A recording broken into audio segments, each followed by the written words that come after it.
remise à Mitouke. Pelisa qui est Mikolo qui est. Oui, félicitations à l'artiste. Héritier Watanabe Motona Tembe. Au Moni. Mais félicitations à l'artiste. Héritier Watanabe. Olobi. Teza ba mituka na mituka o ba pesi ba musicien. Ogozo marque XT. Ogozo marque XT o tsango couleur jaune et boula. Ata ba client na nzela bako bango télémission. O bouleka ke couleur na ngonde za jaune. Mais o tsebe na marque X couleur jaune. Taxi ba hôtel misoté. Wa obanga. Mais soko tse ketch jaune wana cop na biso. Soko ketch mituka. Mais eza du orchestre na orchestre et ça a la différence il y a penser à l'idée. T'es penser à l'idée. Ça veut dire que tu peux donner ba mituka na artiste mais opesi mituka nini. Bina filé bravo. Apesi ba ketch bravo. Mais Héritier Watanabe apesi ba marque X et puis ça 00 matricule et zanga plaque. Olivier nga na zo spécialiste na vocal. Le soy bat balambi nzembo na bango déjà vocal spécialiste. Mais c'est maintenant nzembo mobimba. Na doutara. Mais depuis maison mère Simba, bon qu'est-ce qui prouve que Simba? Grâce Temo on a des problèmes au eleki na mariage naï. De un temps on a invité votre mariage na faut que tala on invité nani. On a invité ba PD na mariage. Mariage wana ezana na vie moulaï. Le que tu na moura ba PD. On a invité ba PD na mariage na yo. Mariage na yo egozo invité. Et puis tant on luka ba fille d'honneur ya ba binelo na mariage. On luka ba fille d'honneur o ba longola ba zemité. Pour ça risque ya mariage. Mutulwa Malika ana risque. Mutulwa Lorachou. Il y a mon homme à vie n'est aussi mbatté. Bon, qu'est-ce qui prouve que mariage n'est ici? Mutulwa Carmel Odia. Moi, c'est Tobola partout. Nalibundi à Tobola. Les hommes maquillage. Moi, si c'est Toboli bon, bah, hôtel, mais sauter dans là. Mutulwa hôtel, mais sauter à Bombay. Aouti, aouti, mais la dernière langue. Pour moi, mutu normal, boy, na ba casquette, na ba puma, boy, na short. Na tel, moi, c'est le roi Odia. Rien?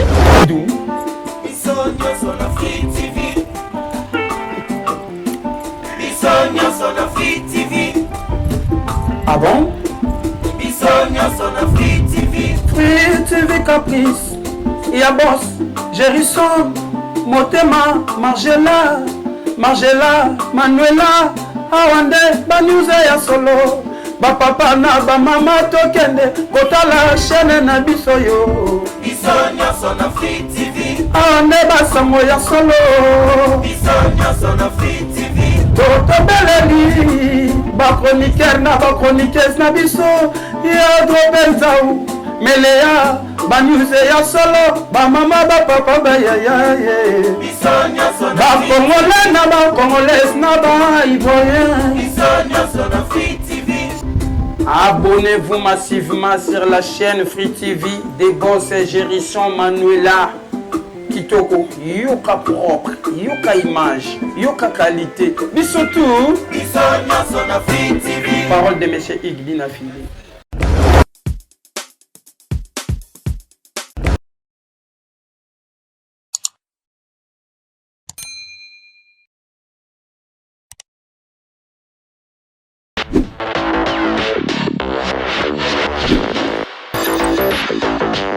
Bienvenue sur notre émission chez nous avec M.O.Cube Bambo qui m'a bien partout dans le monde.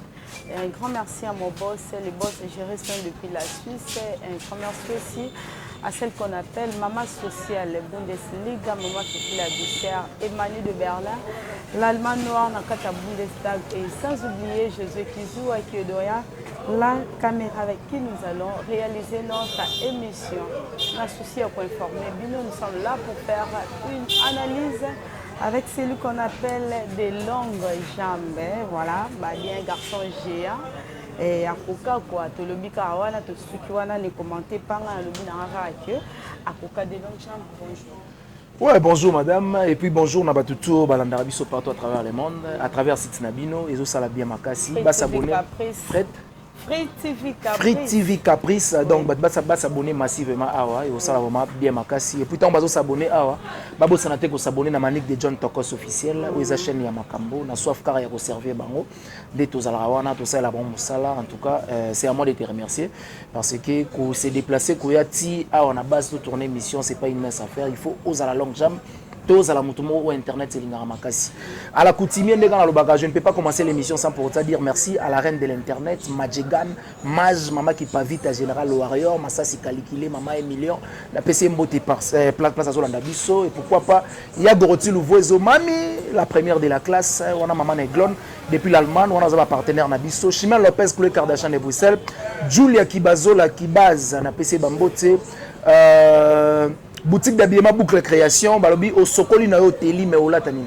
Tout droit na bandal na bloc Boucle Création, to père forme on est au Salabia et puis agence ya fret et maritime ezalaka moko na Château Rouge j'ai hérité pour les grands qui simbi. Aza on a pour envoyer la bino ba colline bino Kinshasa avec toute sécurité au Salabia et puis l'honorable John Mboyo le père des orphelins. On a papa ya bana mitike. Troisième orphelinat déjà na Kinkole, Azoya Kalatrote poto inaugurango et ça vraiment plaisir makasi. Et puis Yolande Dibanza maman Lopango ou Azolanda Bisso, pourquoi pas Glody les millionnaires, balobi moninga ya Freddy Kamana garçon tatou au peu Azolanda Bisso depuis Luanda. En tout cas, c'est à moi de te remercier tout ça la mon musala au bambalinga. Voilà, un grand merci aussi à la grande dame Yeba Bengakaye, maman Poutou de Yalola, balobi azana vraiment azo continuer kolobe la musicien na biso, voilà. Pour tous ceux qui ont demandé tous à la concert et ça aura toujours bien des longues gens. Biso to vivra pembeni ya ba musicien, pembeni ya ba joueur, même mingi ba musicien. Ba annulation ou tout ça là qui concert et bêta té yo en tant que journaliste parce que tu ba voyage wana nyo ce soir raté ba ninga la biso ba confrère ba concert ba ninga ba kende ba raté ba voyage ba contrer baby en tant que analyste tomber dans ma solo. Question autour de l'obito solo on avait dans JB Kumaluta les vrais pétroliers de Dallas pour bango ba Dallas kuna babi bango kuna libéralité ya ba concert ezanango mais tous comprendre était en Europe parce que ezana mboka o ezalaka influent le roi Europe té donc Europe et ara le roi kini mais na mboka mobo ya bapaya comprenez donc tant ba concert ezoko raté bongo et ça la passi ezo perdre dans nos culture ya mboka na biso et puis drapeau na biso ezo zalaka limité. Ça veut dire drapeau na biso il faut ezalaka flotter. Donc drapeau il faut ezalaka flotter. Si le drapeau est comme terme o balobara en berne sope en berne donc drapeau ekiti na se. Parce que batu bazo combattre drapeau ngo eza bandeko na biso mo ba congolais ba fe na biso boketu ba odombo o bazo sala lit na mo ba salaka c'est bien bon mais lit yango nga na lingaka na ba beat nango eza nini. Est-ce qu'il faut nania comme président pour botika qui combattant? Combattant déjà comme président. Combattant c'est comme président. Tous ça dans président Fati o bozalaki na bobundi na elite moko. Aye a on a Congo a commis président. Mais bino bobundi na ba elite. O azana capacité à travailler. O apprenant quelque chose na poto don bozalaka kuna. Mais viens tu vas travailler parce que ceux qui OK na ba cabinet belé bien la présidence wana il y a beaucoup de dika. O baza on a ba travailler. Mais pourquoi ba odombo na ba boketu ba balinga ko travailler? Ça veut dire ba vie bazwa temps pour prendre été to baninga ba OK ba cour ba ke de ba 6 mois de ba salara bango ba osande ki combattant ya mabe bon eza problème ya niveau parce que nga soki nazana ami moko boye et que lelo a comme millionnaire il faut na approcher na baksa implice mo boye o nga nazana ngo pe na mutu de peur que na bénéfice rapé ata mo ba 100 ba 200 ba 500 maintenant on a zoya te ko approcher mutu o a comme na ba million c'est que naza capable te to naza na capacité te ya ko evrer na makambo ya zo sala parce que pour gérer un pays comme Congo, il faut être très intelligent et puis il faut être naïbité. Avoir aussi beaucoup de maîtrise. Avoir aussi beaucoup de maîtrise. Il faut un air solide. Ça veut dire que nous avons fait un peu de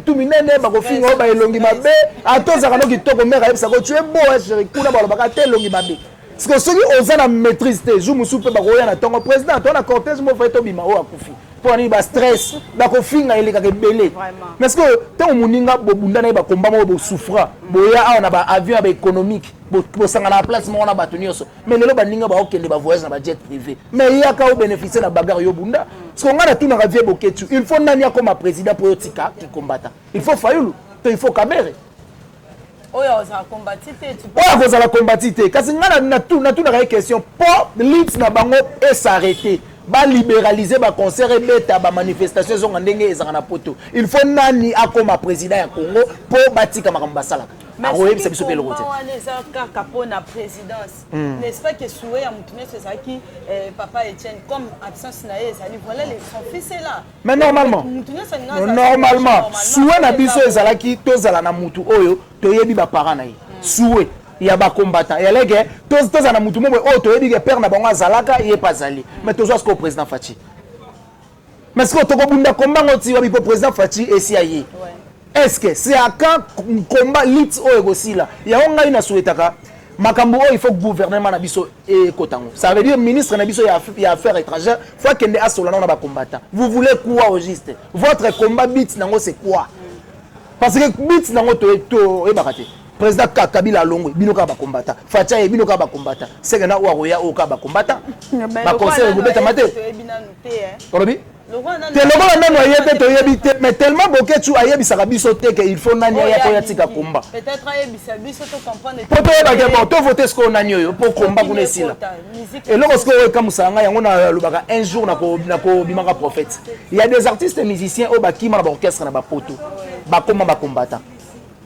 Ba combattre musique ils ont pour bango ba interpréter ba nzembo ba wera ba jibe na ba kofi ba bénéficier ba bénéficier nango ce qu'on a le bagay et mot très simple tant ko betaka ba nzembo ba jibe ba héritier ba fabrigas na ba poto tant ko zupe ba mbongo wana pesa na pe droit d'auteur et pas mukolo nango o bengi be na fabrigas maestro zande ni ke na western na mais ça œuvre d'esprit ce que bino tant bo combattre musique beta te mais bino ba combattre ba de congolais bozo beta. Parce que la différence, il y a des musiciens, au Basarana Poto, na au Basarana Kini et Zanine. Donc, s'il faut comprendre, dernièrement, tu as qui pose à la complicité, na ba musicien, c'est déjà ngana lo barango kudukala ba vie ba yego bango na retard. Analyse on na sala ezana ba artiste musicien au bakima ba orchestre ba combattre musique ezonga te po bango ba betaka na ba château rouge. Parce que tant que banda ko sabino poto za cimetière ba musicien boyoka ka to boyoka ka te. Bo comprendre est-ce que ka cimetière ko ba concert na bino bo betaka kuna e ba na kata te. E beta mata kuna ba chaîne art. Donc Emeli a ko beta dimanche et legi nonga ina persi. Mais so ba lobi ga bina fila ko beta samedi na ba TV ile. Donc ezaka cimetière place bofanda. Yango zo mona ba selo ba comprendre que faut ba yamna kini ba yamba tana ba dynastie pour ba fulama. Pour poto za cimetière. A ko yamba soki nani o samba ezo simbate. Vraiment. Vous comprenez? Oui. Donc vena biso boketu odombo lisanga tu ya ba combattant. Boyebisa biso no bosala ta vidéo. Bolingaka nani akoma chef de l'état pour makambo oyo et s'arrêter. Pour ba artiste musicien bazo dépenser ba énergie na bango bazo dépenser ba mbongo na bango ba studio ba clip na bango producteur on a des producteurs ba comment passer tala na yomo on n'est pas joué tala na yomo vie Kofi Kuto auto ça la bagarre que no beta ba ko sele bango ba viol bango ebele et puis ce qui est mal ndeko na yo congolais ozo livré et pas français ça veut dire ba kanga Kofi mais na famille nyoso bokoza na ndeko ya ndoki mais faut qu'on sala na part ya kindeko famille. Ça veut dire moi je ne peux pas souhaiter te tolérer bakanga ndeko nanga congolais pour abomi mutu. Na ça là on part des choses ya ki congolais. Non on défend parce que c'est mon sang. C'est ça. Sang ozo couler chez yango yo. Parce que tant ozo souhaiter Kofi bakanga yi, c'est que oza mutu te ozo rêver. Quelque part jalousie moi continue. Et ça s'appelle jalousie. Ça veut dire il y a des artistes et musiciens au bazape qui sont pour. Voilà, mais souci na biso ça peut toyeba ni ne sala penza ke batiraillement et ça là d'abord entre le musicien parce que jusque là même temps où Kofi Akindele ko se présenter tout monde qui ata média mon côté landa qui est tout monde qui pété ba collègue to ba confrère naé musical ba ke de ko landa et donc tout monde qui il était isolé c'est comme s'il était délaissé ko ça la prendre bon ngai na comprendre ba artiste musicien mboka na biso ba vivre le roi ba nigérien te na ba ivoirien ça veut dire ba mboka wana mususu ya Afrique wana ba sala ba guerre mo loyale. Ça veut dire que ça la guerre musicalement. Yo bimisa F nga pena bimisa po esala oyo sala. Concurrence loyale. Mais ce que biso awa e kota ka penza tina motema. Ça veut dire X akangela Y kanda po wela mwasi mona bumbu ya lingaka ya zwaka ete e créer kanda petit lelo. Alors que artiste ivoirien on pe bakuta na rapela bakawana. Que alini pe mwasi moko boto azu producteur mo o azalaki ya muninga mettons bakutani ba se comprendre que bits to leads to alrango par rapport ya ndule na biso to faire avancer ngo parce que biso awa yango ba lo ba musique na biso ekufa ba Côte d'Ivoire ba yibango et lokote ba ivoirien et lokote ba nigérien et lokote parce que biso moko ba tira email ki to zakata na ba featuring te kabina filé nanani au featuring ezakate soto moni featuring bato ba okamo ya solo ndeto bakamo ya mama chala mwana na mbila belo seke mon kwa loko la base donc bo ça la biloko ya vie na loko la base vraiment ozo comprendre donc ça ka passer siko bato faut pas combattre bonne marche ya makambo ya musique oyo eza ba grand ba le roi de la forêt ba Koffi Olomide ba Mama Chalamwana ba se mettre ensemble ba zui compromis moko boye conclu na Kinshasa et puis ba déléguer à 2 personnes ba kei ba faire voir ce ba combattre que boyo bomela biso musala mais ba na ba doki na ba on va se présenter librement pour ba défendre cause musicale mais est-ce qu'on dirait vieux Boketu alingara réunion te est-ce qu'il faut ba lukaka Boketu mais yende en tête na bango de Boketu na vie Laura Sokoko faut ba ba se laisser manipuler non est-ce que Boketu peut décider sur Weranson sur Boy a quoi qu'on décider sur Weranson on connaît que combien ça qui a Rwanda Longwa si ko ba musicien na kati wana nyonso Rwanda alongwa Rwanda nina non kasi Rwanda ah il paraît Rwanda ndalongwa il paraît Rwanda Longwa mwana mboka ya est-ce que mwana mboka ye yo ningi so mutu musicien bazaka na problème.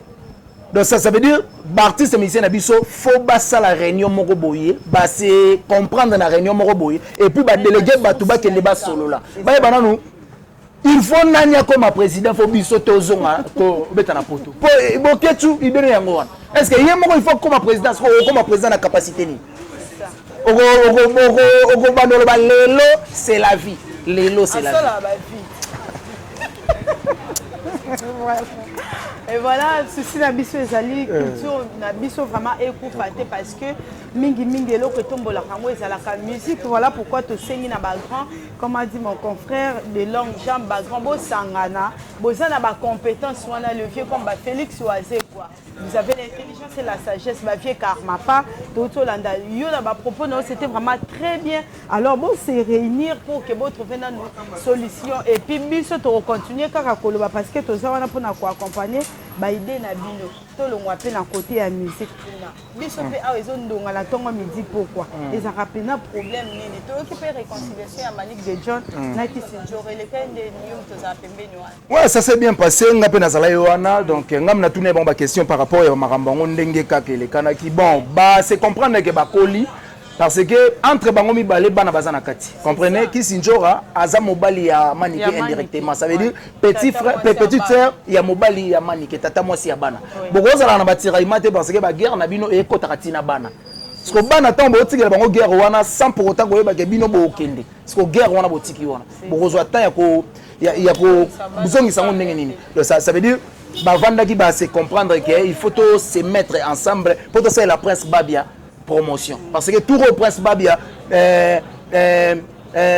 chant ozobi makala troté au faux et bêta il faut peine bêta parce que nzembo wana dega yembele yango ma belle fleur et ça maman na chant donc ce que bimi il faut bêta parce que falaki côté papa va fongola mutema maman pas fongola mutema pour plein simba donc na siro que ça on a ce que bimi on comprend pena réconciliation et la réconciliation moi bien bazongi pena ba se mettre ensemble et puis ba makambo ezo avancer donc merci beaucoup na venjora au toile ne lobby micro bina to zongani ai amdo ye micro zo ka to moni fai amba na mo bela ba kale zongi ko to aleka musika donc on nous à l'aise mais biso dans fait ba réconciliation à Manique de John na venjora salama trop après ba ofinga na susu ba bendani ya toro j'espère que c'est suka ba bon ya toro tozo souhaiter ça la suka bino pe bato bozalaka na internet botsaka ba kisongi songi bo sambela biso nzambe atika biso soute na piège à satan babino pe boala rappeler pembe nga déjà ça qui songi te na bino les appliquer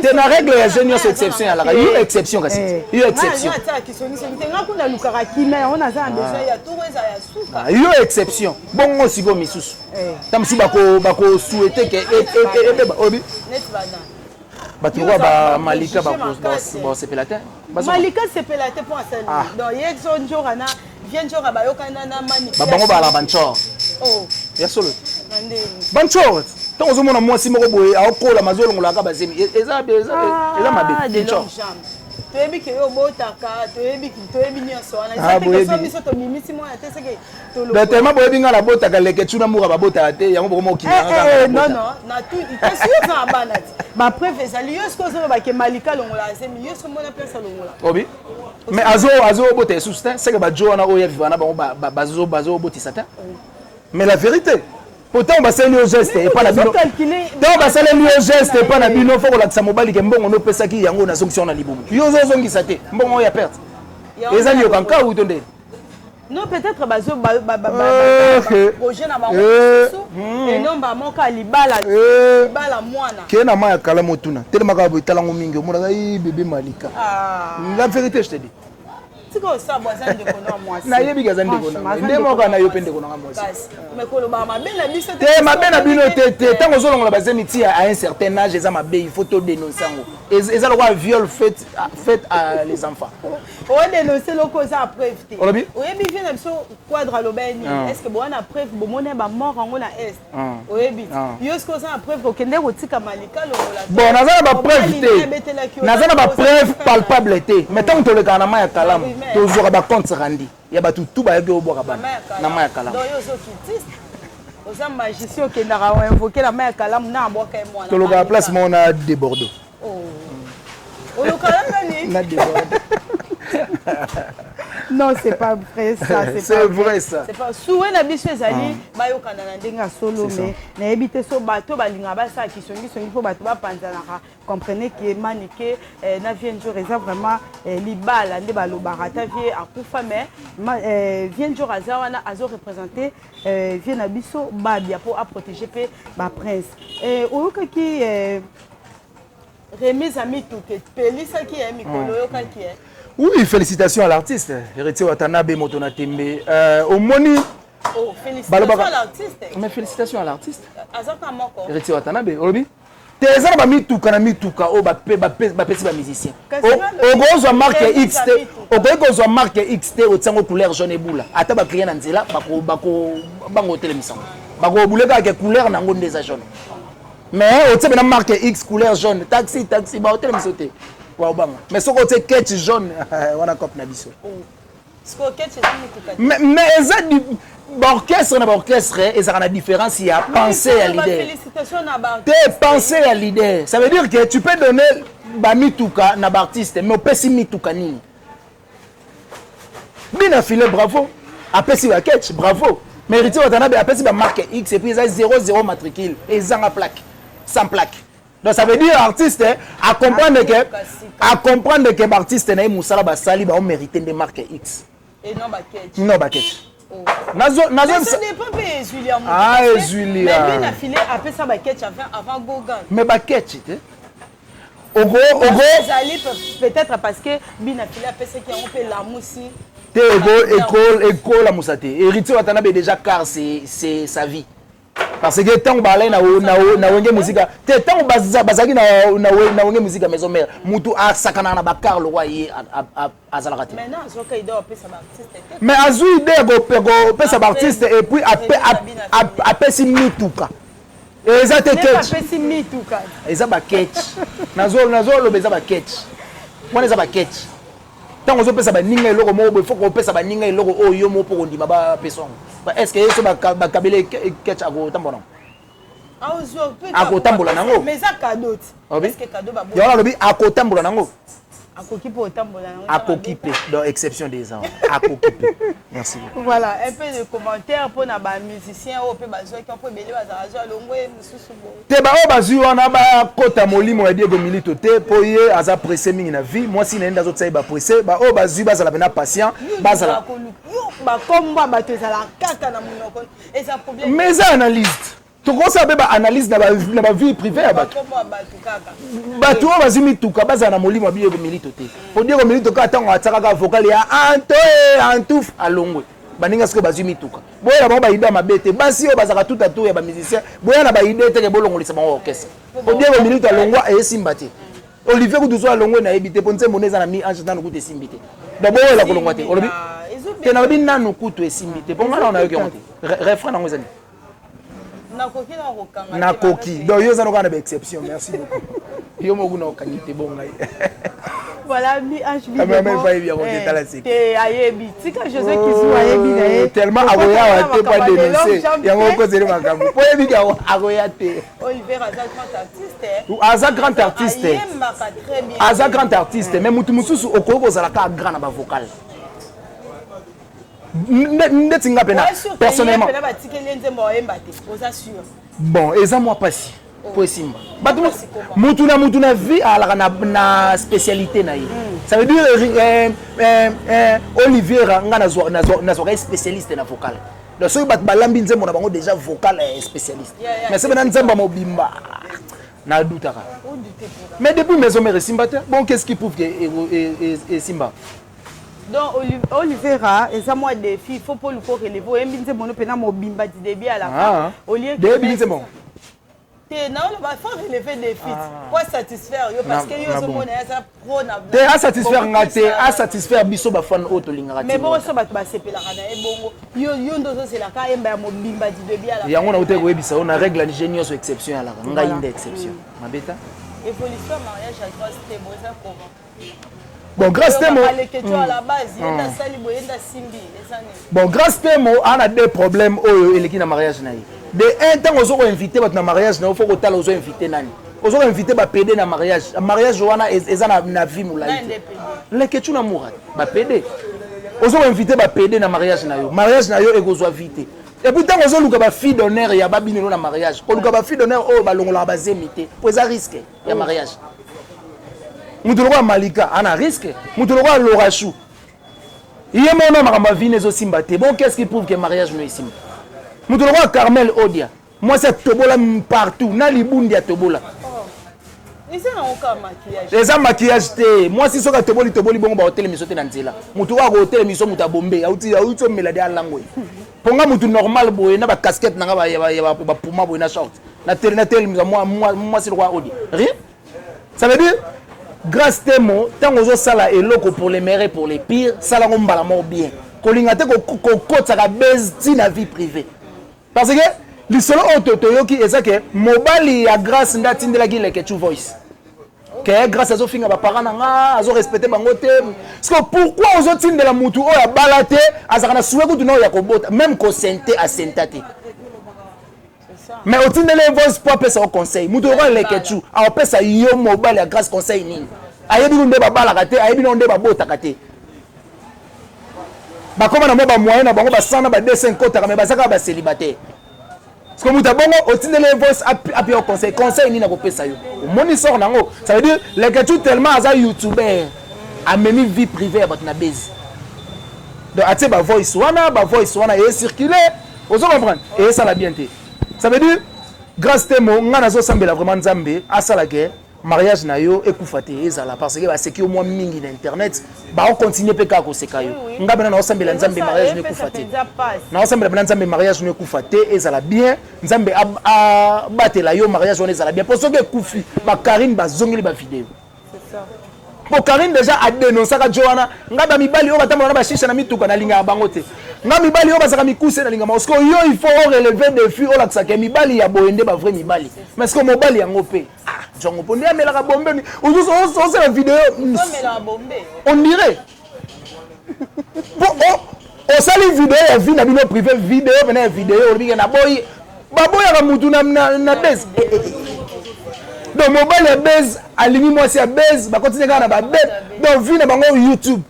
Il y a souhaité moi na bino oboko ta liboso bolukele combo so il il faut miniature so miniature il faut vie balingani na YouTube c'est que osande mona le te ba pesa ba retomber na monsieur YouTube c'est que opposer ka ndé mona le mais azuli bala na YouTube bazuli bala na YouTube il faut pas payer ba droit d'auteur na YouTube na komba bana ça c'est jouer avec les enfants non biso to ya ko tala bana opesa ba komba ba lien opesi moi na combo miniature vrai combo miniature yo pesa te poana ozeli kala bana grâce o bomelanga ba cop ngana na bota pété non bota te wa ko wanga na bana o fini ba ninga ba pede o fini ba ninga ba longola ba zemi ko mo wanga na bana merci beaucoup c'est que ndo ça criminel te merci pour na bana merci pour na bana merci pour na bana siko na lo banano Lorachou asaleni ya mabe na fête à grâce Malika saleni ya mabe na fête ba tunyoso yo tangi ba muka ba odia ba lekechu mabeni ba saleni na fête à grâce ba saleni na bango mabete accompagner muninga na esengo ta mabali bango pe ba salaki na bango mabete mais ba mabe o ba sala kala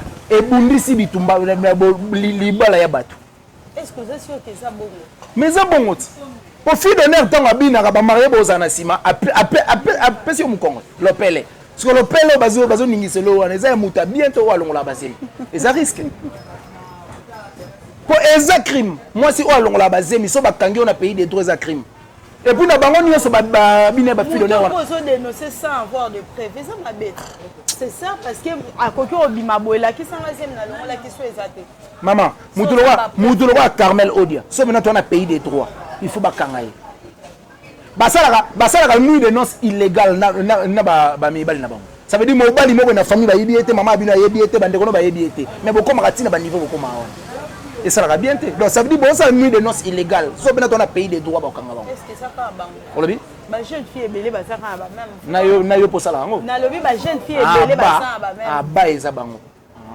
Bon, on a évité ceux qui peuvent misu basala ngo mais on a la sala constant so pena mboko na biso ezongi pena na droit ba signer so o basala nuit de noces illégale il faut ba kanga bango ça veut dire ba bala ote et pas na bino ba yeli mobali yango te autika ko mena masangani na kapela ayemba moka mati bo sali pe makambo sala ka mais bah ça là on va si c'était foyer bah mais bah ça là en plus ça a provoqué par Mibali mais tant qu'on arrive pardon on comprend que tout ça la nuit de noces illégalement l'état peut se landel biso ko kanga biso mais ko ça là été pour sauver l'humanité l'honneur de votre famille et ça la loi mon mboka biso il y a on a le but on a pays des droits mais ba droit ngo pena misusu nde ba balandela ka bon son droit wana ezala ki pena yo nde bakanga ote ngai te jamais ngana na futa bala na kenda bena inde na famille ba F na kei bena na futila pour na sala ngo légalement obi ba 3 fois na souhaité ce ko 4e parce que oza mobile malamu aussi en bon pourquoi bon na change bon pour ba comportement ya ba basi ki sasa ba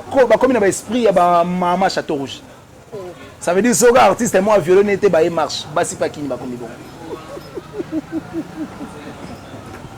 des longues jambes vraiment et maman Fifi la douceur on a des longues jambes en tout cas à Obukanga Mabe donc je pense que ceux qui sont là comment quoi inquiétant quand on a comportement ba sœur na yo to ba frère na faut en conseil on peut ça na place ça ba critique malheureusement internet et la réglisse des en conseil ils ont raté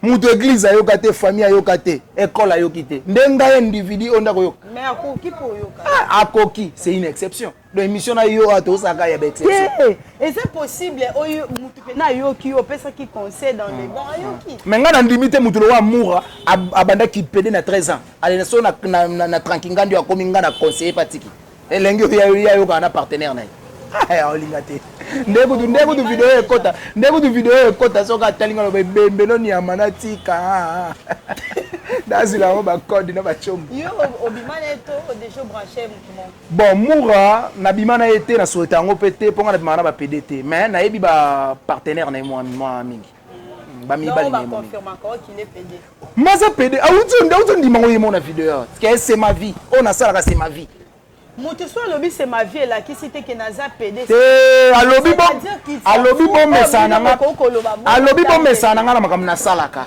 ngai naza na nga mwana mwasi eza sentiment na nga plaisir na nga c'est ma vie siko c'est sa vie après nga na vie privée bato na tout été tika eloko de azula mbongo ma trop bobi Ronaldinho to moni ndenge bouti manika azoluka presque kimena bato belé bien que yo pour créer la question ba rando ngana créer la ke ba rando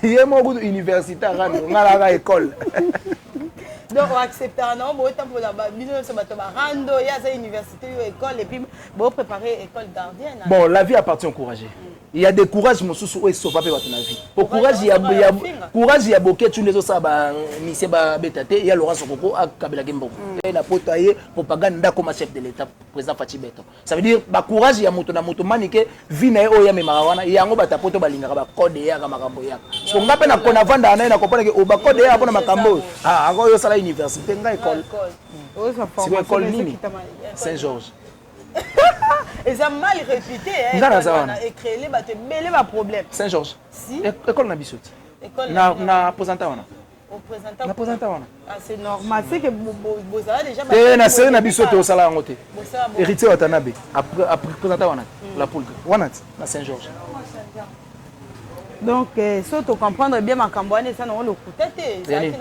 C'est Saint-Georges. Mais c'est solo. Tu as déjà vidéo sur le coup de tête. Bon, na série na biso ça raté. Bano baye mikolo nde baye na ba novelas. Pour ma kamona ba sali wana ba mona ngone na novelas. Kim Kardashian na père na bango so ba sani. Yango na ba salam. Eza novelas. Voilà. Sarah Tola na bino bowela ani. Bon mutulo wa Sarah Tola na biso to bowela loko te. Bango bazaka batumo o bazana succès te ba oluka ba fulama. Mais pour na ko fulama na vie, il faut ko toucher grand. Yango a touché à manique. Mais na uta ko répondre dans une émission mon sala gia na bimise les vidéos na moi sali bala asala ne ko ba santabo. Donc ils a risque. Dego milito fa lufa lukelo nzambe. Eza musala mais eza musala bêtise.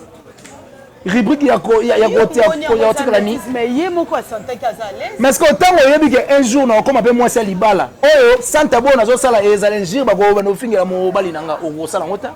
Tellement batu bayaka na internet sans ambition. Donc ça veut dire ailleurs en internet parce que à la chelle n'a pas gagné mbongo mikolo ekiti $20 000 ailleurs internet. Fille mususu anote kana makala akenane plateau de bategazo ane makala ne aye nango tellement mikolo nzele baby aye internet.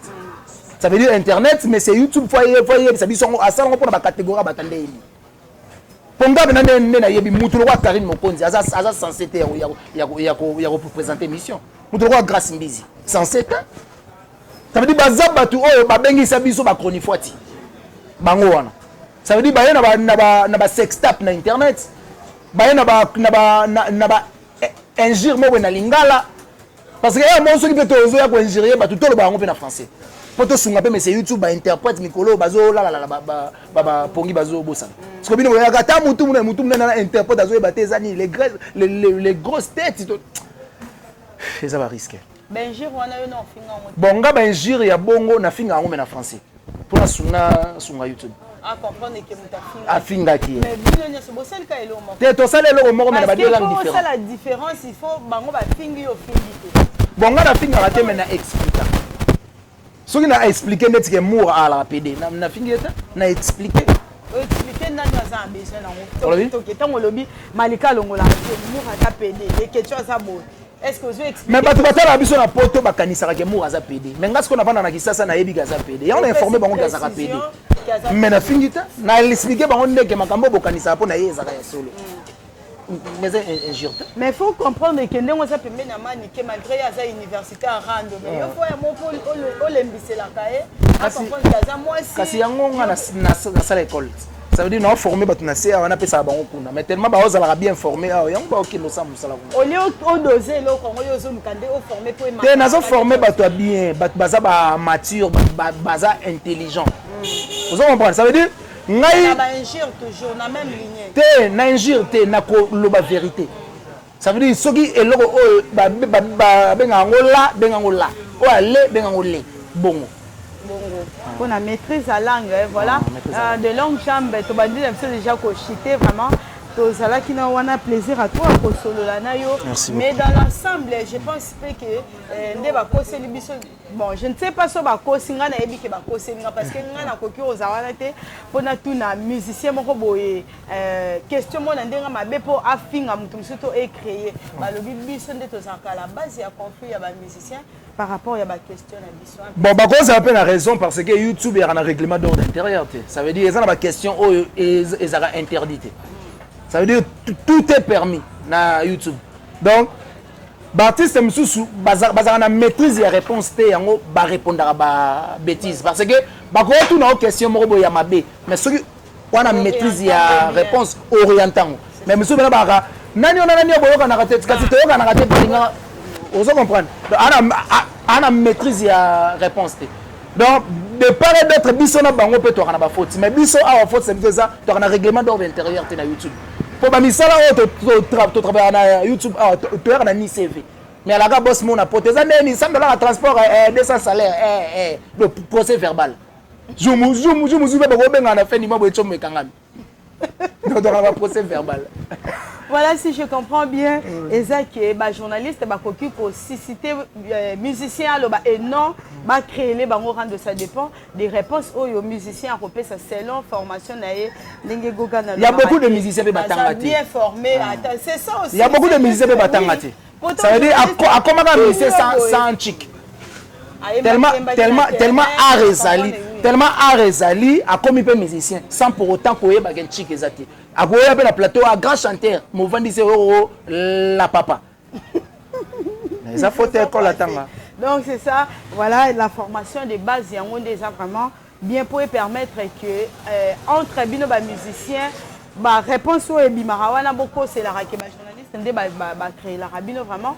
Je pense que la réponse est qu'il faut qu'on soit bien formé pour que oye ba peut répondre tant que journaliste a posé aux questions de longue jambe. Une petite analyse, il y a Souka par rapport à l'émission Nabiso et puis un mot de la fin pour la chaîne Nabiso Free TV Caprice. Ouais, mot de la fin, premièrement, merci. Merci le déplacement Nabino Free TV. Free TV Caprice. En tout cas, base à la Caprice, tu s'abonner massivement. Et ça vraiment bien makasi. Et puis, s'abonner massivement à Manik de John Tokos officiel. Ou la chaîne à Makambo et au Sala Kitoko. On a dit que première analyse, c'est ma première fois dans la chaîne Nabino, mais tu vas Nabiso pour la deuxième fois. Et ça vraiment bien makasi. Ba comprendre biso to transpirer pour toi na kini, toi na été. Biso a toi na été bino na hiver malheureusement donc numéro za plus 243 90 69 092 17. Plus 243 90 69 092 17. Donc merci aussi na derrière la caméra na Mso Boga, Josué Kizua. Donc il est en amonie bona on maman Crisco Lovandi monteur na biso yepé arana balox vraiment et ça va bien makasi. Merci beaucoup na ya Willy Mouchen le véritable code. Bonjour Antiga son ex non commet espace la gentillesse na Kitambo. Julia Kibazola Kibaz. Binta Morel à la reine de Brésil, la PCP Bambote, et puis boutique d'habillement Boucle Création, Balobi, au Sokoli, au Teli, mais au Latanim. Na bandal wana na bloc tout droit isangi la 23 to kende wana to payer forme au sala bien et puis merci beaucoup à Manik de John la reine de l'internet Majegan Maj maman qui m'invite à Gérard Warrior maman 1 million aboma de Bordeaux na PC Bambote pas la biso et puis merci na. Merci beaucoup. Un grand merci Nabino Nyos ba fidèle Nabiso pour notre temps au Bozui ya Kolanda. Analyse Nabiso jusqu'à la fin nous vous disons un grand merci et Nabo Sanité un grand merci à mon boss mon sponsor officiel numéro 1 le boss de Free TV Caprice boss gérant depuis la Suisse grand prêtre Mère Noëlla Margela en France Bambo Tenayo et sans oublier Stella Salé moi c'est Mbinga 1m80 des gros bisous à toi aussi Angèle Hassan Angela ni triple A et voilà M Kubela le mission chez nous est là abonnez-vous massivement vous ne serez jamais déçus on se retrouve à la prochaine fois bye bye.